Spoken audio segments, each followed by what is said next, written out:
There starts now a party political broadcast on behalf of the Jambags Comedy Gaming podcast. Dear listeners, we thank you for your time and for continuing to listen to our mostly monthly podcast that we produce for you, the listener, each month. We appreciate that in these difficult and dark times, our podcast is probably the only ray of light in your miserable, wretched, and most likely insignificant lives. That's right. We've laughed with you. We've cried with you. We got duped into buying Cyberpunk at launch with you. And when COVID hit, we were locked down with you. We know the pain of trying to eat each other, rather than socially distance at the local supermarket, as well as attacking neighbours over some toilet roll. We take our job of entertainers seriously, and we know that the cost of living crisis, the war in Ukraine, COVID, climate change, and the imminent release of the T-virus is no doubt weighing upon your mind quite heavily. It was always our intent to make the Jambags Comedy Gaming podcast a free community experience that anyone could listen to, except your children or anyone with a mental age above 14. This was our gift to your ears and the world's ears. Unfortunately, due to the rise in costs and Rudy's expensive addiction to buying retro emulation handhelds off AliExpress, we must move our prices in line with this. That's right. The costs of producing this podcast have gone up catastrophically. Yes, we record, converse and produce the podcast using free software, and we have already bought all the hardware. However, we have hosting and to paid electricity to cover our Facebook calls. Plus, we have to think of our staff. We have a dedicated and expensive team of producers, writers, makeup artists, costumers, masseuses, ego massagers, fluffers, and exotic animal handlers that contribute to each and every episode. Which means that our listeners will see a slight price increase per episode. Where you could easily watch or listen to the podcast, there will now be a small fee to do so. You can now expect each episode of the Jambags Comedy Gaming podcast to cost anywhere between about $2,000 to $7,500 US. We appreciate this probably isn't the news you wanted to hear. You may be worried at how you're going to afford this on top of all the other bill rises. Trust us, we hear you. We get you. But this is hitting everybody hard. And there is a brand new Kickstarter for a retro-focused handheld gaming PC that I quite fancy. So sit back and enjoy our last free podcast to you. Also, why not take in the time to fill your credit card details in? You can find this in an open Excel sheet that we have pinned up outside our house, just down from the local Tesco. We value you. We love you. Now, cough up, peasants. Yeah!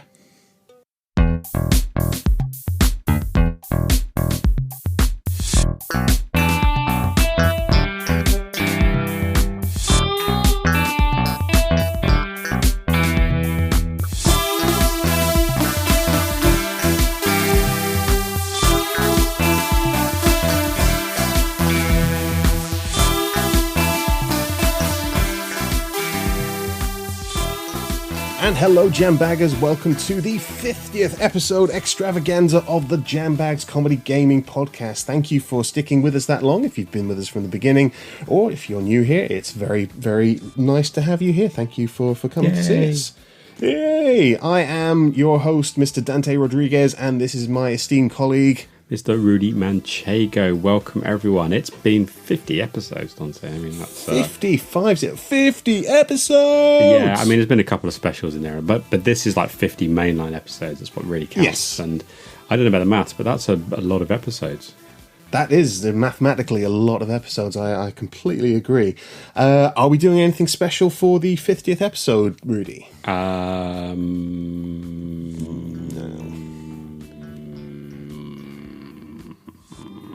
Okay, yeah, sorry, Jambaggers, we're not really doing anything that special. It's an extravaganza in name only. But next month, EGX special. You should expect some good quality EGX content like you've had from us in the past. It's been a few years, well, literally a few years, but we are going on the road again. We'll be recording from the EGX convention in London, England. So we'll actually be talking to people maybe and walking around. Is the and filthy seeing each assistant other. out of prison now? He is out of assistant, the Anubis worshipping filthy assistant who we bring along. For those who haven't listened before, our filthy assistant is someone that we come to manhandle us, carry our luggage, to clear the way because we're quite big, high-profile celebs.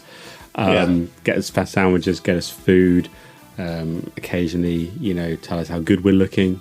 Do our hair. Do the hair, do the kind of makeup, that sort of thing. Brush our teeth. Make sure that we flossed. Wipe us if we need any wiping anywhere. It's kind of going in and clearing the toilets out before we go into them because he's good at that sort of stuff. Exactly. So we're off on the road. Yeah, so that's pretty cool. So we're looking forward to it. We've got no idea. We heard rumours that EGX last year was not all it. I know obviously it was COVID-y times, but it wasn't all it's cracked up to be in terms of publishers and stuff. But maybe this year, maybe it'll be good. But I think from our side, we're just looking to meet you, our adoring public, in person or persons. Absolutely, just to meet up, to be quite honest, would be quite good. But see some of those indie games that are coming up. I don't know if there are going to be any big publishers there, but it doesn't really matter. It'll be nice to be there around some fellow gamers and have our wallets removed of some cash for all the pricey merch that's going to be there. Absolutely, it is going to be ridiculously expensive, both getting there, staying there, and coming back. Let alone the fact that we'll probably have to pay for stuff while we're there too. So it is going to be expensive, and also we have to be really, really careful of the food. I'll say because a guy at work went to a convention there. He went to it might have been a fast food place, and he was on the toilet for a long time afterwards. So we need to be a little bit on the old. Unfortunate, as they say at the offices of Cockstar. Very unfortunate. Very unfortunate. Plus, we have to pay Metal Shark back for that beer, and that's going to cost us as well. Well, we've been saving up since the last one, since 2019, to pay for the beer. We'll get into that. But in the meantime, it's been a while since we've got together. What you've been playing there, Big Dog Dante? Okay, I have still been playing sort of Elden Ring every now and then. I've finally completed for the first time in my life the Grand Theft Auto 3, thanks to the remaster. I finally managed to do the final mission, which I'd never done in the old PS2 days. So I'm going to move on to Vice City fairly soon. So I went back to Assassin's Creed Valhalla a little bit, which was a bit jarring when compared to sort of Elden Ring, which is very sort of tightly produced gameplay-wise. I mean, I still like the story of the Assassin's Creed games, but games like Elden Ring really do kind of highlight some of the shortcomings there, and certainly in the gameplay of how those types of games work. I've been going through the story mode of Soul Calibur 2 HD version, which is quite good, and we've been sort of getting stuff together for my partner's gaming shed. We've got some Dreamcast controllers and some old Dreamcast games. We've been playing those as well. Ooh, so kind of a good variety of stuff, to be honest. How about yourself? I have also been touched on the retro scene. I picked up yet another retro handheld, the Iron Odin, which is pretty good, but it can play GameCube and some PS2 games pretty well as a handheld. Nice. So I've been playing Psychonauts, PS2 version. Psychonauts was never played it back in the day. I've heard the second one is also really, really good, and there's a VR experience. So I thought I want to go back, and that's really, really cool. What else? Everyone might remember before we went away on our Holly Blobs earlier in the month, I finally got around to playing Lord Winklewossum Investigates. And I did a review for Anybody in Gaming, so you can go check that out at ab-gaming.com. But that was a absolute joy to play. Really enjoyed it. Excellent. I've been playing Celeste on the Switch, which is really difficult, and I suck at platformers, but it's a gorgeous game. But oh boy, do I suck. And I'm still trying to get through Ratchet and Clank A Rift Apart on PS5 to get the coveted Platinum Trophy. But to be honest, I just haven't. I've enjoyed it, but it's kind of been picking up, putting it down. So I may finish it off before the end of the month's out, but I wouldn't hold anyone's collective breath. But so it's been a bit of a varied one for me, but I think I'll be ploughing on with Psychonauts, to be honest. I went away for a week as well over the past month, so I did do a little bit more Switch gaming, which I'd kind of forgotten about. I've been playing the Episode 1 Racer port. Those yeah. Star Wars games. A little bit of Republic Commando as well, 'cause that's on the same cartridge. And a game called Riptide Renegade, which seems to be some sort of jet ski racing game, which I'm really enjoying as well. Cool. That's a very varied thing. So, will you bring? What's your console you're going to bring down to EGX? And are you going to bring something for the train or bus or whatever? I think I should. I feel like I should bring the Switch, but I don't know. There's this kind of demonic voice in the back of my head saying I should bring my Vita instead and play some. It's a tough one. Vita Yeah, games. I am constrained. Just my question is not which handheld, what device, but which one I bring and how many. I want to bring the Steam Deck, but the battery life. I would really like to see the Steam Deck working, but I know it's quite a valuable piece of kit to take on the train. It is. I'd have to hide it inside myself to make sure it's safe at all times, and it's a chunky beast. So I bring the Switch. I'm definitely going to bring down at least one emulation device to play as well. So we shall see. We shall see. But anyways, that's it. That's that. Should we crack on to our news section? I think we have some news nuggets to talk about this month. Indeed. Right, let's do it.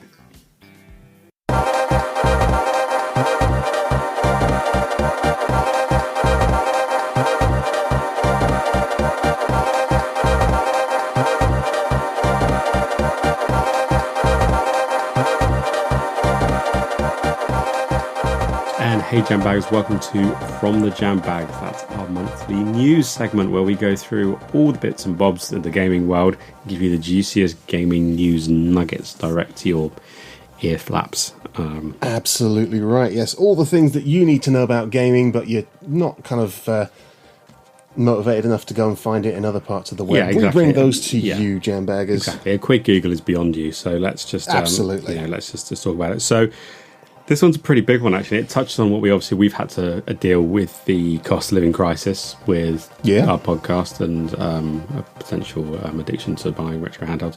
But the main thing is that times are tough out there, and a lot of people have to make some serious decisions about their expenditure and everything going on with energy and lots of things coming there, and no one's immune to it, and we're not absolutely making light of it. But we are happy to say that that Sony have come out and actually declared that they are going to do their bit to help consumers with the cost of living crisis, because they've decided that with in the world, turning to rat poop and everything being unaffordable, that this would probably be the best time to help people out by raising the price of the PlayStation 5 console in some countries, not the US, but UK and other countries. UK certainly, most of Europe as well. Yeah, I think. exactly. And and I think this is actually some people have been a bit grumpy, but I think this is really something we should applaud Sony for, because their logic is that people are really strapped for cash at the moment, and obviously upset that they can't afford a PlayStation 5 at its current RRP, so retail price. And Sony have decided to help by making sure that people no longer want the console by pricing it way higher than the competition, which means that people aren't going to feel like they're missing out, because what's the point? It's way too expensive. Yeah. And I think that's pretty awesome. And also what the plan is that because, energy is so expensive, they're doing their bit for energy conservation, because people won't have to actually pay all the huge energy bills just to power the big Volvo-shaped beast. So, all those kind of internal fans and it's hefty and it lights up and everything. There's a lot of lights on it. So they're really doing their bit to to help make things better for people. Completely. Really is exactly that. Let's put this in perspective, though. I mean, how long have the new generation of consoles been out? What year were they released? Was it 2019 or 2020? It's 2020, so we are on the we're second year with a little bit more and change. Yeah, it's on. Yeah, and I've been biding my time thinking, it's going to be a price drop any time. I saw the news article, PS5 price, and I was thinking it was going to say drop, but it was like hike. What? It is a very odd time to be alive. I mean, yeah, absolutely. This is about 2 years, 1.5 to 2 years, of when you normally expect the consoles to start dropping in price to attract more. Well, yeah. When you think back to the 360, even the Xbox One, I mean, you were starting to get decent bundles. You could get a game get the console for a little bit less than the RRP. With a couple of games thrown in at your local game store, and you'd feel like you did pretty well on it. To be honest. Whereas, I picked up the my PS4, I think, in 2015, which was, sort of a year and a similar sort of time frame, and that was when bundle prices had started to drop to a point that I thought, I'm going to leap on this bad boy and get myself a PS4. But this is obviously a new era, which is let's put prices up, especially since no one can get hold of the bloody things anyway, except for scalpers. Which actually makes you wonder: are scalpers now cheaper than buying it from a shop? Hey, it's worth investigating. We should send one of our reporters to find that out. Yeah, because if scalpers bought one of the early ones, are they going to increase profit, or will they actually undercut Sony and still make quite a bit of money? But I don't know.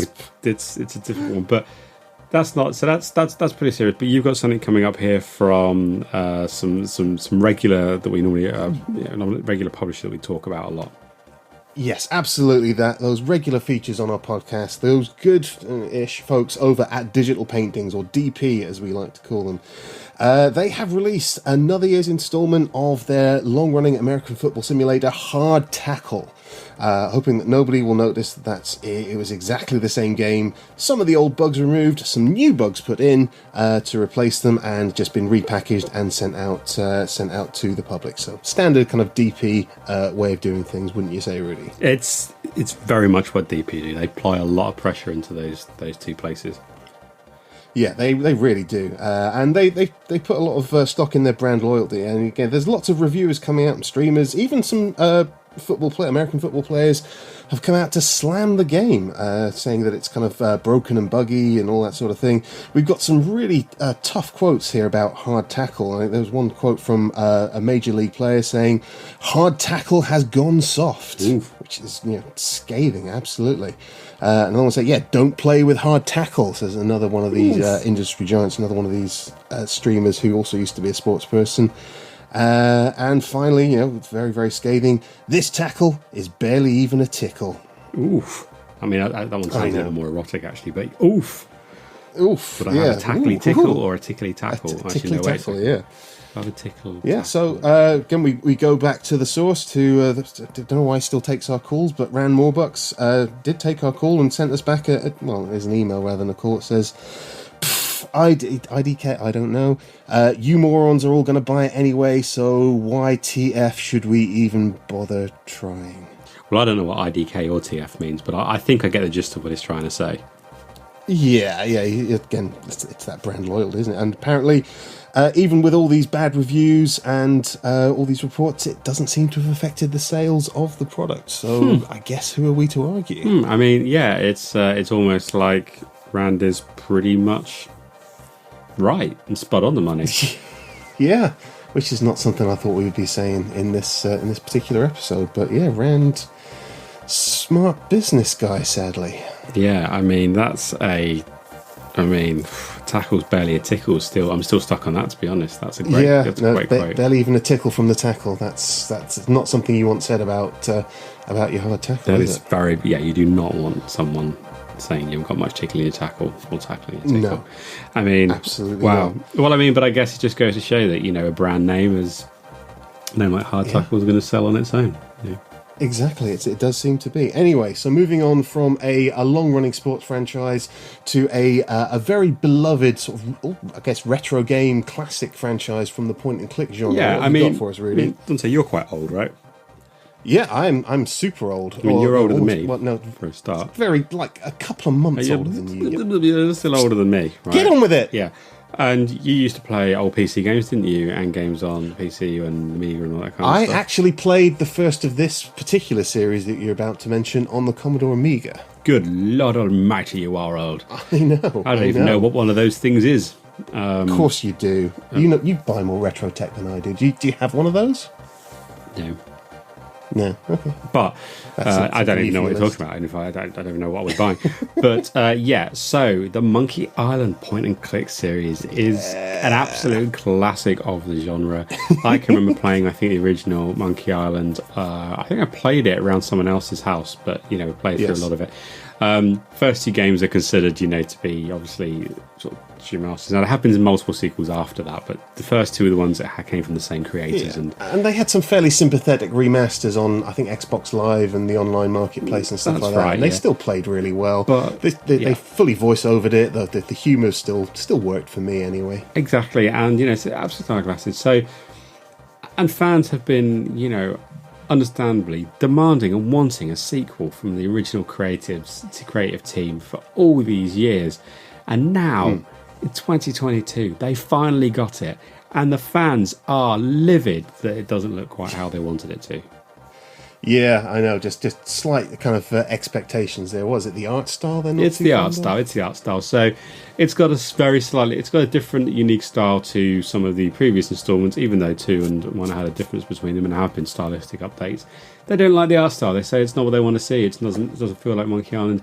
It's not good enough. We don't care that it's what we wanted. We don't want it anymore because it doesn't look how we imagine it to in our imaginary heads. So the developers should go as the game that we their bottom. Concocted in our heads. Exactly. So because of that, it means there's absolutely no merit to the game whatsoever.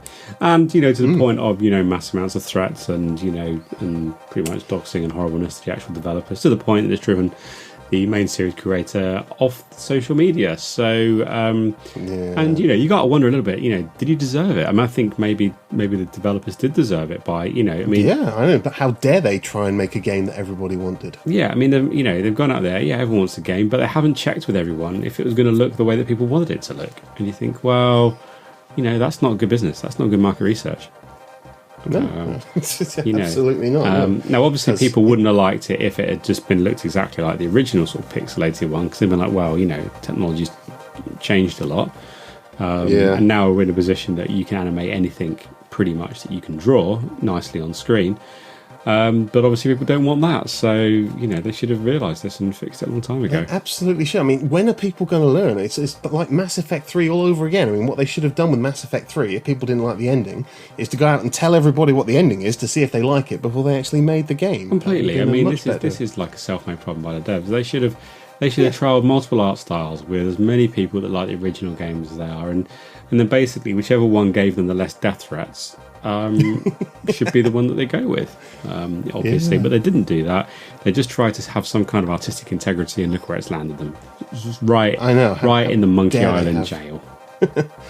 have a kind of creative vision that they stick to, rather than having to do it by consensus with loud people on Reddit. But it's coming out very soon. Will you be playing it as someone that's very, very old who played the original on a console or on a computer? I don't remember.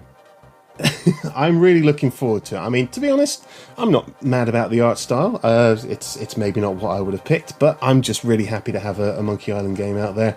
Looks a bit more like Grim Fandango, I think, but I'm a big fan of that developer and the stuff that he's put out. It's Ron Gilbert, isn't it? Mm-hmm. And I really enjoyed Thimbleweed Park, which I know he had he basically wrote, and I'm there for it, to be quite honest. Even if it's not exactly how I would have made it, I still think it's going to be a fun time. But you have presumably sent at least one death threat. Well, yeah, I mean, everyone who's on the internet has to send a death threat, otherwise you can't be an internet troll. We don't want to be seen as being like, behind the times. Should I have I did put the company logo on it. That was the right thing, yeah? You mean the one that's got our HQ details on it? Yeah, our address, all of our socials, and our actual, I'm sure it'll be fine. Where we actually live. It's not like we've been raided by the police or anything before. Not this week, anyway. No. But let's get on to our last news article, because this one's about a genre of games that we've dabbled in. We do. Now we talk about it from time to time. So there's a lot of talk going on at the moment about sort of the acquisition of Hacktivision Snowstorm that is being bought out by MaxiPad. There's a lot of questions that went out to all the different producers and people that are involved in gaming, particularly about one franchise of games, which is arguably the biggest one that company makes, and that is their Shooty Shooty Bang Bang games. Now, I've played a few of them. I've kind of gone off them a little bit in recent years, but they're still good fun to pick up every now and then. You've played a few, haven't you, Rudy? Yeah, Bang Bang Pew Pew, Shooty Shooty Bang Bang, yeah, absolutely. Yeah, absolutely. Yeah, it's just one of those games, and it's always the kind of the model of first-person shooter control schemes. Everyone calls it Shooty Bang Bang controls these days, and that's just how kind of gaming seems to have been affected by it. Anyway, Tentacle Games, a big kind of Japanese producer of the gaming consoles, have made the claim that the Shooty Shooty Bang Bang series are a genre all to themselves. Ooh. There are no other games on the entire gaming market that are even a little bit similar to the Shooty Shooty Bang Bang games. What do you think about that, Rudy? I mean, it's a definitely interesting approach, because there are, I would have said before they've announced this that there were other games like the Shooty Shooty Bang Bang games. But now they've said it, are they like the Shooty Shooty Bang Bang games? I mean, yes, you do go Shooty Shooty Bang Bang. Yes. In those games, in very much the same manner as you do in the other games, but does that make them the same genre if they do the same things in them? I don't know. It's hard to say, isn't it? It is hard to say. I mean, our lawyers have very much told us not really to say.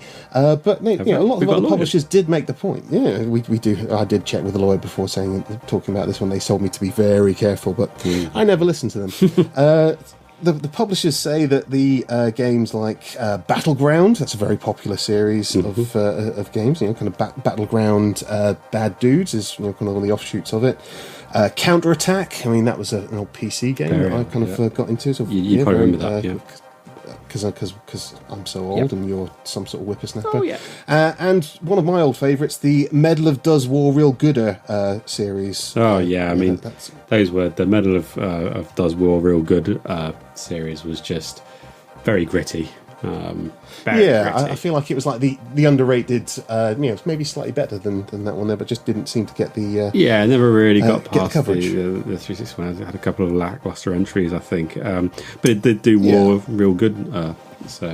Yes, it did do War real good. Anyway, so Tentacle are insisting that Shooty Shooty Bang Bang, despite all of those other modern military shooters, let's say that might be what the genre would be called, although my lawyer says I'm not really supposed to say it that way. The Shooty Shooty Bang Bang is a unique game with nothing at all like it and should not be owned by their biggest competitor, which in theory, even though they've said they probably aren't going to, at least not to begin with, are going to make it a console exclusive to the MaxiPad Red version. Oh, and was there a response from MaxiPad at all? There was some sort of a press release, very, very mature, very kind of well handled by the very eloquent people over at MaxiPad. The press release went along the lines of this. Well, that is mature, as you said there. That's 100% that's what you expect from a major, international conglomerate technology. Absolutely, and company. The kind of story that we like to report here in from the Jambags as well. It's. I mean, at this point, you actually wouldn't be. I just don't get surprised by anything these large organisations do now. Do you? It's just like people starving to death. It's just like I'll go with it. Why not? No, absolutely. No, it just seems like the landscape is getting less and less consumer focused with people saying stuff like that. But hey, what are we to judge anyway? That's the news for this month, Jambaggers. I hope that's made you more enlightened, brought some good news nuggets into your lives, and we're going to move on to our next segment now.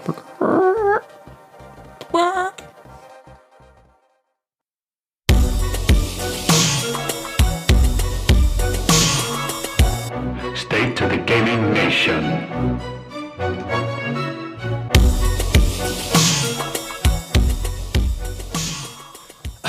Rudy, this is our 50th episode. I mean, surely we should have done something a little bit better than this. We should have been better prepared. I mean, we write this on the back of a beer mat most of the time. But... Oh, okay. Have you got something for me? I do actually.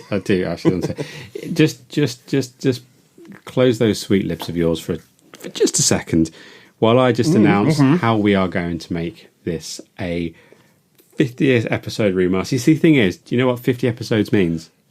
Oh, yes. It means we've been doing classic this content that we've got. Yeah, for a long time now. I mean, obviously you're longer because you're older, but we've been doing it for a long time, and that means we've got a back catalogue of some absolute bangers, yeah?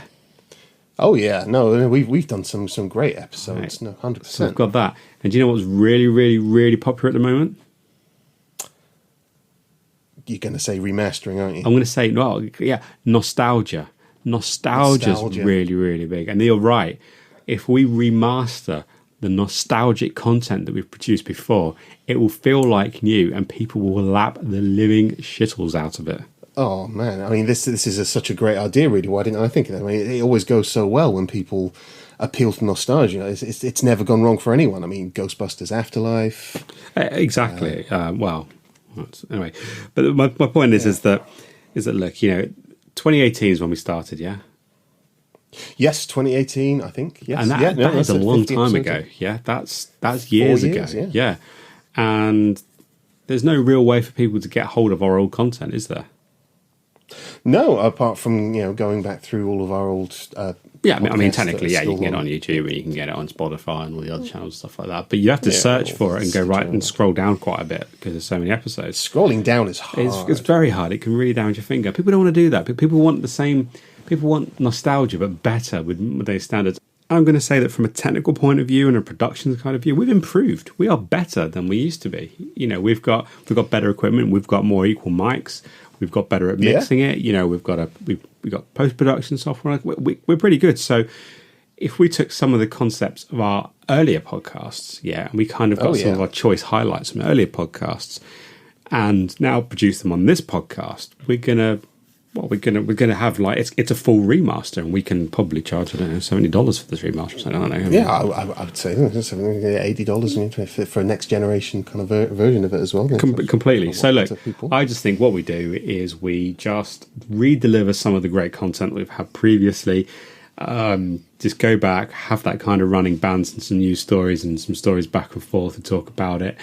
And with our remastered quality and you're excessively marching on age, and that'll be great. It'll be done, and then that'll be like a really special moment for our long term fans. And then we'll knock it on the head and finish this thing off. What do you reckon? I think it sounds a lot like just kind of rereading our old scripts and not doing any real work, which is fine by me. Yeah, exactly. It's not. It's giving people what they want because they've already had it. Damn right. Yes. Okay. Right. So where are we going to start? We've got some really great content from over the years. What do you think we should? Well, I'm going to go back and just go back one of the classics because our listeners going to remember this. But wait a sec. So, don't say. How are you feeling now you've heard that Cyberpunk 2077's been delayed again? You were so passionate about Cyberpunk. You're gonna have another mental breakdown, aren't you? Because you want to play the game so badly, and they keep delaying it. No, I don't know why they keep delaying it because it's probably already finished and release perfect. I mean, this is a good one, kind of retouching on some of that, but to be quite honest, I still think the game is not finished and could do with a few what do you mean? What do you mean? This is the remaster. We're not putting anything new into that. That would be a special. That would be like a game of the year kind of thing.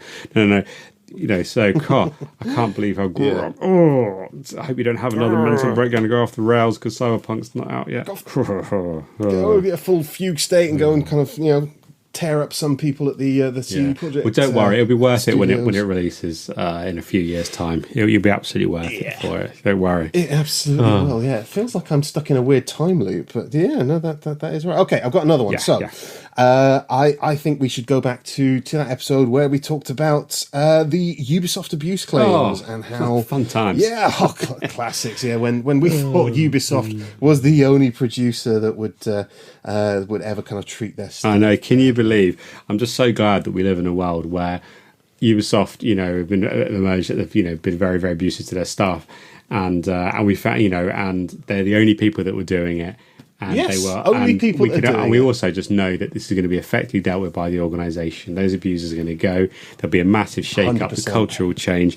I'm really positive for the future that this is, it's a one-off. Yeah. It's a one-off, and in the future, no one's going to do this again, and they're certainly going to deal with it, at a fundamental level. I think it's just, it's bad that people can abuse, but it's a great thing that, it's one bad apple not going to ruin a bunch, is it? So yeah, they are the exception rather than the rule, which is great to actually think about. And that this kind of one instance of these bad things happening is going to be all that it would take for people to properly regulate the gaming industry and to make sure that the staff are treated fairly, so that nobody else ever does it. Yeah, absolutely. And do you know what else is pretty awesome? You know what's just really cool at the moment?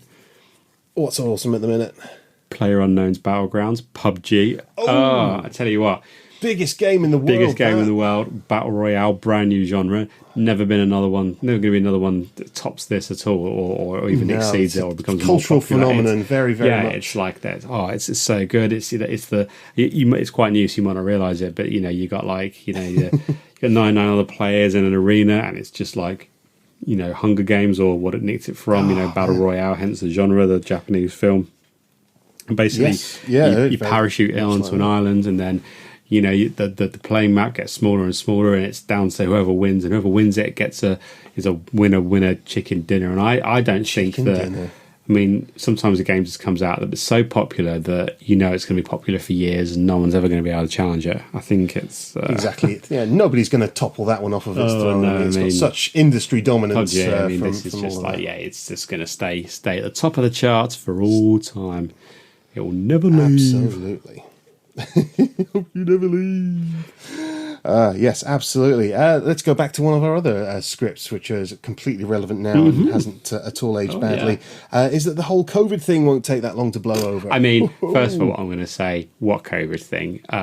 Exactly. I mean, that's an obvious, over-exaggeration by the media. Okay, yes, some people have got a bit cold after bumming a bat or something in China or whatever.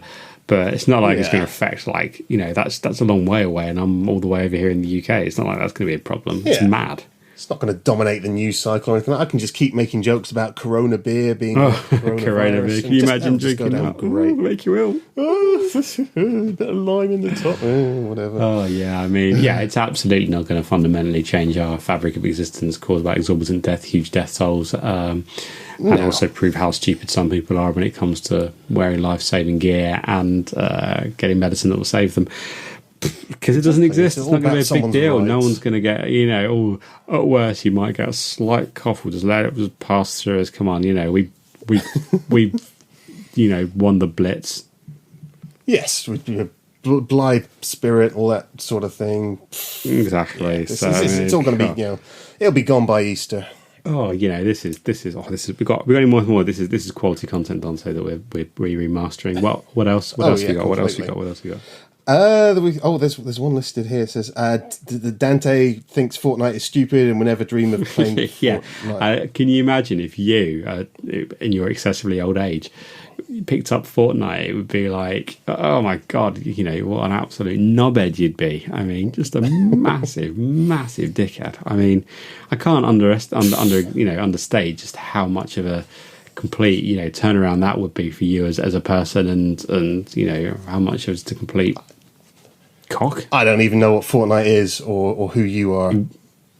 Well, one of those makes sense. It's not like you're ever going to play that, particularly with kids. I mean, no, that's not what. We're professional gamers on the professional gaming completely, podcast. Yeah. And we only play, kind of serious games. Exactly. Like, I don't a long time ago. This is Pong. I don't know. Pong, yeah. Yeah. Good old Pong. So, I mean, if we've got any... I mean, that's probably enough, really, isn't it, of remastered content? I mean, just the audio quality improvements alone will make enough people, spend $70, $80 on this. Yeah, I mean, that's all we really need to do. Honestly, I think I don't even know why we're even bothering kind of talking through it again. All we need to do is just, run our old episodes through an audio filter and re-release it and off down the pub. Yeah, it sounds good. Anyway, you're buying.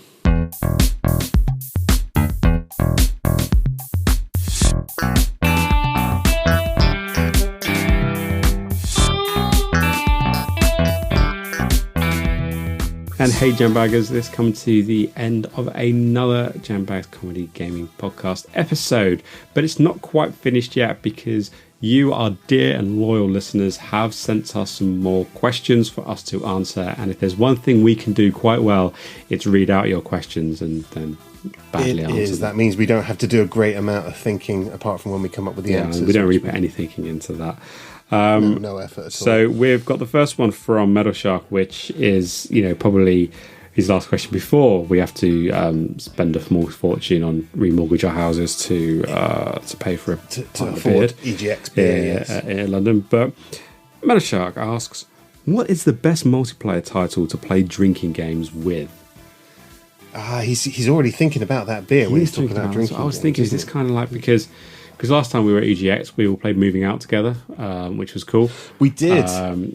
I've been playing that with my daughter lately as well. She loves it. It's a great game. And we played a couple of other games like Windjammers, I think, Windjammers 2, and Street Rage 4 with him said it. So I think what he's trying to do is thinking, we did that last time, and Naomi beer. So, how smashed can I get on the Jambags dime? And to be honest, with the prices of beer, not very.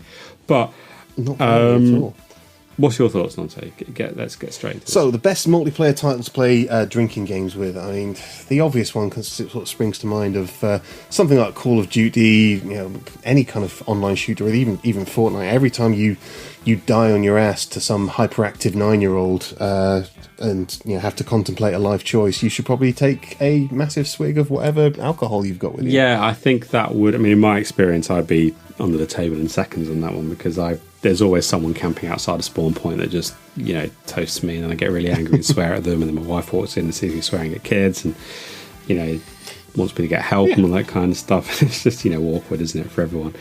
All the way. It's very, very awkward. But, I mean, you mentioned Streets of Rage. Every time you take out a bad guy or a bad guy takes out you, that's going to be reasonable. I mean, it depends how trashed you want to get with these games. Yeah, I mean, I think I was going to suggest possibly Among Us is a fairly good one because you could do perhaps drink every time you get murdered, or perhaps every time that someone's accused and it turns out that they're not the imposter. I think that's right. Every time there's an emergency meeting and someone accuses you and you're not it, or maybe you are, or anything like that. Yeah, that would work out pretty well. That would get you pretty heftily smashed. Yeah, absolutely. I mean, I presume that is the intent of the game is to get smashed, or rather than not to get smashed. Can you think of anything else on say at all? Well, I mean, I was thinking, every time you score a goal in Rocket League might be a good one. Yeah, for me, that would be the opposite. That would be if I want to maintain my hard-won sobriety. Then every time I score a goal in Rocket League, the answer to that would be I will never score a goal in Rocket League. I have never managed to do it. In fact, it's because you're too old to play Rocket League. Well, I mean, I'm surprised you even know what it is, old man. But yeah, I don't think I've successfully or at least deliberately scored a goal in Rocket League, and that's even when I've been playing the training and the tutorial. I just can't get the physics right in that game. It's just a marvel to me. Oh, you keep trying. You kind of use those opposable digits, old dude. Yeah, well, at least mine still work. Anyway. Thank you, Metal Shark, for that great question, and well done to lay down a little bit of a drinking theme to remind us that we owe you a drink. Yeah. We have the next question though from Enzo, friend of the podcast, Enzo, celebrity D&D and criminal. With the success of Stray, which we featured quite a lot in our last episode podcast, featuring a small cat. I had to have a few injections after we'd met. I did go gangrenous in certain areas. But Enzo asks, should we expect more animal-related games?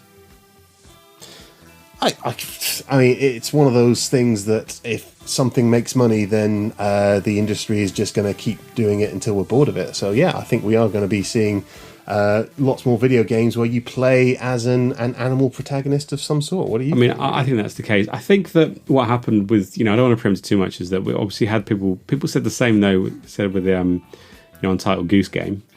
But then I've noticed that we did a podcast about it, and then the popularity of it completely disappeared. So I don't want to egg it too much. But I think you will see a flood of games, and I think what's going to happen is that everyone's going to sort of run out and just stick any animal in a game they possibly can. I mean, like there'll be like a badger with an axe or something. I don't know. Yes. What would you pitch? Something like that. I think that's very. I would. Now we are talking. I would say the that the royal corgi got lost on the other side of London and has to get back into the Queen's That would house? be an interesting adventure game. Yeah. Yeah, I mean, what else would I have? I'd have some kind of puzzle game with a snake. I don't know. I think it might have been done actually. Yeah, no, that may have appeared once or twice on a few sort of different devices, I think. Yeah, so yeah, I mean, they've already got. Ubisoft have basically kind of ripped out that eagle part of their Assassin's Creed game and made it a game by themselves. So there's already that about being a bird. Yeah, that was a VR title, wasn't it? Eagle Flight. I suppose you could just come up with loads of stuff. You could be a newt with a machine gun, or a small crab with a knife. Those are very popular on the internet. Yeah, crabs with knives. It could be, I don't know, pigeon with gout. I don't know what that gameplay mechanics would be. I mean, actually, probably the one that I think we can probably expect quite soon would be the swan going around breaking people's arms. Yes. Yeah, I mean, because swans can break arms, and swans are quite an interesting animal. So you've got flying mechanics in there, and then someone goes to give them some peas or a bit of bread, and arm broken. How many arms can you break? How many kids' arms can you break? How many? And indeed. can you break it so that it can't be pinned back? Like the arms just knackered forever, got to be amputated. Can you make loads of amputee kids? But sky's the limit. I mean, as long as no one makes any games about pandas, I'm stand as a pound. Yeah. No, I know you have that weird Don't thing mention about it, pandas. but I fucking hate pandas. But they're so cute and cuddly. Yeah, how can you effing hate pandas? Really easily. They're just stupid. They're just the evolutionary dead end. Look, we don't got time to talk about this. That's an entire podcast special of its own. I have more questions to get through and to ask you. Let's move on. This one comes before from we get stuck in that one. Ollie Hot Stuff S. I think the hot stuff came from him. But he wants to know, if you were lost in the jungle, could you eat your own shoes? Now, this is an interesting question because there's a lot of different ways that you could interpret this. I mean, is it physically possible to eat your own shoes? Would be one aspect of it, and I guess I'm not really an expert in that. Yeah, and I guess the other thing is, so it's a case of could you eat your own shoes, or is the question, would you? And as if there was something to that, it's an implication that your shoes would provide you with some kind of sustenance. Is it that yes, it's the right thing to do, but could you get yourself into the frame, sort of type of mind? And it's a question. So I'm going to take it as I think let's take both aspects. Could you physically do it? That's one question. And then, would you resort to it if that seems to be your only option? But I mean, I feel like if you prepared it well enough, if you kind of cooked it and boiled it and made it as kind of broke it down enough that maybe you could eat your shoes for sustenance if you were really patient enough to cook it. Yeah, properly. and it really depends on what you crash with. I think it's different. I think if you got something with like a soft leather, with not too harsh, not too much rubber soles, but maybe sort of like thinner soles, and I think absolutely you could definitely do it. The real question would be though is that what happens if you were going on holiday when you went over the jungle, you crash and you have really thick Crocs on. You're not gonna. You're gonna be chewing that for weeks. You will. I mean, that might be a good thing about it. If it really does provide you with sustenance. Well, I mean, I don't know why I feel that at least leather comes from an animal. True. So there might be some nutrients baked into it, a little bit like a beef jerky or something. Whereas I can't imagine the average thick rubber is going to give you much more than a blocked stomach. And I mean, I suppose if you were in a very wet jungle, whether you'd be going through water quite a lot, it would keep you buoyant. Maybe, I don't know. Like your bowels would be buoyant. Quite possibly. I mean, I feel like this kind of brings me on to the should you eat your own shoes, and I feel like your shoes would be quite useful pieces of equipment in the jungle because otherwise you'll be stepping on scorpions and thorns and all sorts of things. I think that are in the jungle that you don't want to. I think what Wally is missing here is that if I personally crashed into the jungle, I think that I would be dead within seconds because I would freak out the moment I saw any kind of large insect or bug. And I'd run off, probably into a predator's cave or something like that, and we'd get munched down like an old Twix. So, haven't had a Twix in a while. Yeah, so, or I'd do something stupid like, I don't know, I'm really thirsty, I'll drink this water that's like stagnant, and I'd just get the shits and die. Just shit myself to death really quickly. But look, if I had to, if literally, this was going to save my life, you better believe that I would eat my own shoes. To be honest, it wouldn't even take crashing in jungle. If I've gone, hungry for 20 minutes on a car journey, I'd eat my own shoes. Yeah. Yeah, I've seen you do it actually. Now you Yeah, mention it. exactly. When they wear flip flops, but I mean, yeah, that's cool. So I don't know if we really answered that one, but I do know that if I had to, I would eat my shoes. The question is, would you eat someone else's shoes if you had to? They could have all sorts of stuff. They could have like athlete's foot, or like I don't know, leprosy. Again, if they were prepared in the right way, if they're kind of boiled and cooked and something. Yeah, like well, that, I think if you're eating your own shoes and you've got the facilities to boil something in the jungle, I think you're probably capable of cooking a bit more, aren't you? Really, like at least getting like some kind of monkey or something and smashing its brains in and frying that up or something, or boiling. I mean, if I'm taking these shoes from someone, I'm going to assume that person's dead. Not necessarily. I guess what the real question should be. They could have lost both their legs in the crash. Well, yeah, that's true. But then that kind of leads us on to: would you eat that person's severed legs? Oh, without a doubt, yeah. I have no problem in turning to cannibalism if I had to. Yeah. Again, I've been camping with you. I know you've done it before. Look, I mean, it was a long walk down the road to the pub, so what was I going to do? I just munched on one of our friends' legs.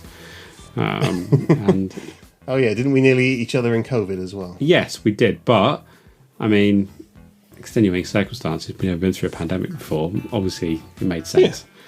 Yeah. So sorry, hot stuff. Not sure if we answered your question there. Next one, and this one is, I don't know. I feel that perhaps we need to specify a bit more when we ask for questions, that we should probably ask for questions about gaming, maybe. We do say ask us anything. Yeah, maybe it's somewhere vaguely in the area. Because the one I've got here is from Dazzleator, editor-in-chief and streamer for Anybody Gaming, who's asked us, would you prefer to have a nose-sized penis or a penis-sized nose? And it sounds crazy, but I actually had to think about this one because at first it didn't make sense. But I think what it's trying to say is it's assuming that, it's assuming first of all that your penis is bigger than your nose. Yeah, which is a pretty big assumption to make. You might not necessarily want to make that assumption. But it's assuming that. And so basically saying, would you rather have a really, really large nose, or would you rather have, would you rather have a small nose? Get it right way around. Yeah. Would you rather have a big penis, a normal nose, or flip around? I think is what you're trying to say, or a normal sized penis or a normal sized nose. And I'm going to ask you this question because I've got problems from my own side in working this one out. But you tell us what you would do.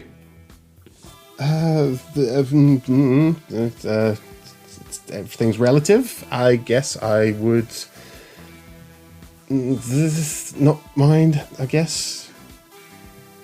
I don't know. I'd like everything to be a normal size. That's a really boring answer, but I don't think that's really the point of the question. I think what the Dazzleator is missing out here, that in my case, there is no question here because my penis is already nose-sized and I don't have a particularly large nose. So you could, to be honest, they're pretty much interchangeable, unlike a Mr. Potato Head.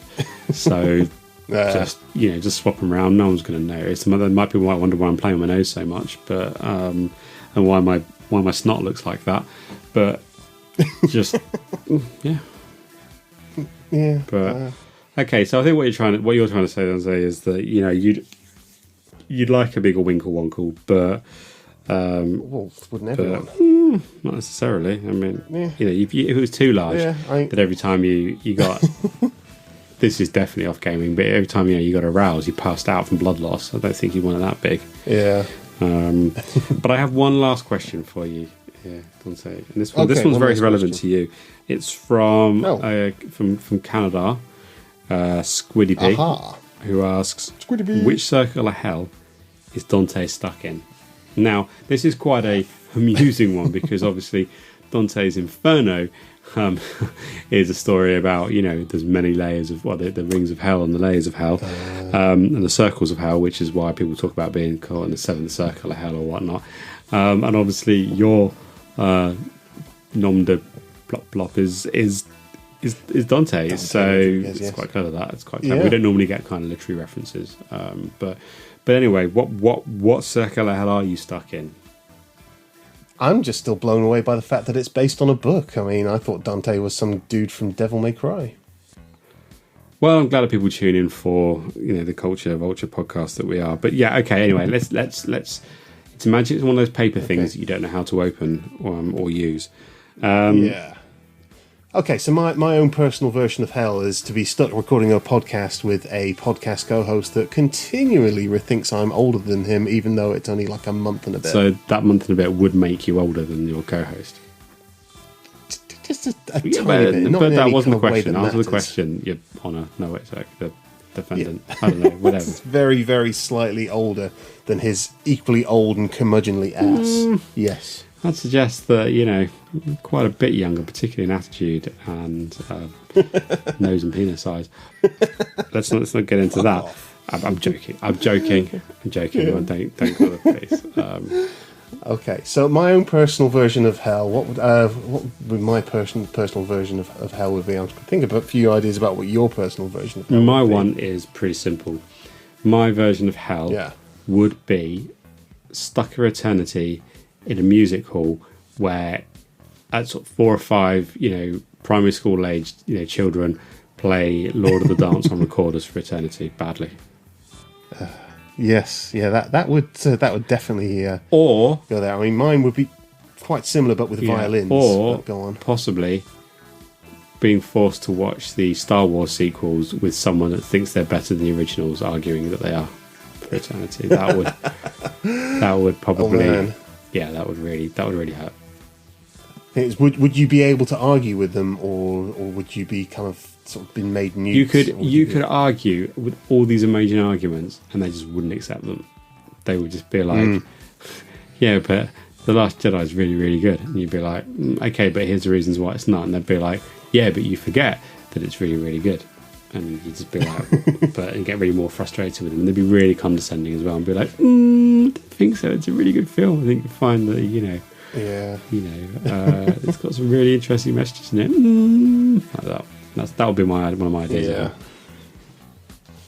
I know. I feel like mine would be something more where I'm forced to care about football in some way, or to play FIFA games. Yeah. Okay, that's not a bad circle of hell. But I mean, the other thing is that I think what I'm referring to is that I think you'd be in your own unique circle of hell, because everyone else in the other circles of hell would complain about you, and they'd be like, "Oh, can you get this prick out of hell, out of my circle, put it somewhere else? I know this is hell, but this is taking the mickey." Well, do people have their own butlers in hell? Well, they made a complaint to the bosses. They've been like, "Right, guys, I know we're being tortured for eternity, and that's bad. That's one thing, but doing that whilst having Dante here, could you just move him over to another circle on his own?" Yeah. Whereas you're pretty much everybody's idea of hell anyway. Everyone would be like, everyone would be like, "Oh, so right, this is horrible in here, but it's a good thing you're here with your witty comments and excellent pants." Oh yeah, no, they love your sense of humour. Absolutely, certainly wouldn't be like nails on a blackboard to them whatsoever. Harsh. But anyway, that's all the questions that I've got. So I guess something else for us to sign out. So, all Dante, right. where can people get in contact with us on Les Socials? Les Socials, they may get in contact with us through Facebook. Yep. You search for Jambags UK on Facebook, you'll find our Facebook page. You can see some of the posts that we very rarely seem to make on there. You can contact us through Twitter, so at Jambags_UK through Twitter, you'll get to the Rudy Manchego account, and at Dante RDRGZJB. You get the Dante account on Twitter as well, so you can interact with us there should you feel the need to. You've also got the Instagram at Jambags_UK, where you'll see various kind of gaming related posts, some kind of funny pictures, and the occasional clip of gaming from whatever I've been playing lately, because that's one of the accounts that I manage. And you've got our YouTube account, so you'll see various different YouTube videos posted on YouTube, and you can make comments on the message boards there, and we will eventually get back to you if we feel like it. Cool, that is a lot of stuff. In terms of listening to us, you are probably already listening to us if you're hearing this, but if you want to broaden your listening horizons, we are available on Spotify, we are available on Apple Podcasts, we're available on Google Podcasts, and basically any good app that uses an RSS feed, and other sort of places like Simplecast and Stitcher as well. But we also put a video version of the podcast onto YouTube.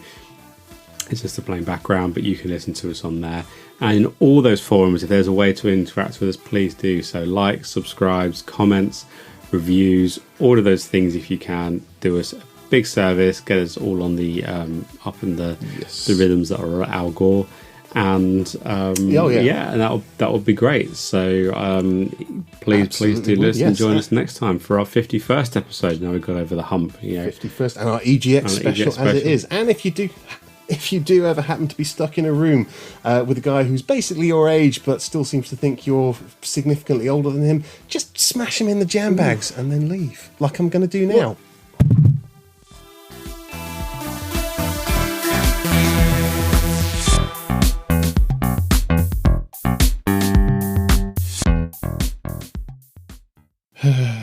Wow. Hello, listeners. Welcome to the 100th episode of Jambags Comedy Gaming Podcast. Oh, so out of breath.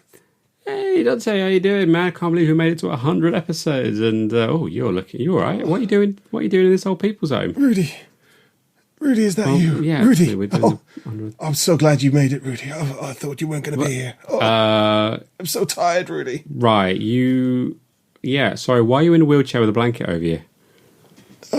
I don't think I've got much longer, really. I need to get some things off my chest, Rudy. I need you to hear some. Is this because you're so much older than me? No, you're older than me, but you just don't know it yet. Well, you're the one that's in an old people's home, sucking food through a straw with a blanket around you and watching EastEnders on repeat, whereas I seem to be completely able to walk and talk because it's only a few years since we did the 50th episode, and so it comforts me, Rudy. It comforts me in my twilight years. You're not even. Okay. All right, this is okay. What is it? Come here, Rudy. I need to tell you something. I need to share some stuff. I have to get that close? I've kept from you for too long. Do I have to? And my time is nearly up. All right, I'm coming close. All right, okay. What is it? What is it you want to tell me, Dante? What is it you want to tell me? You're a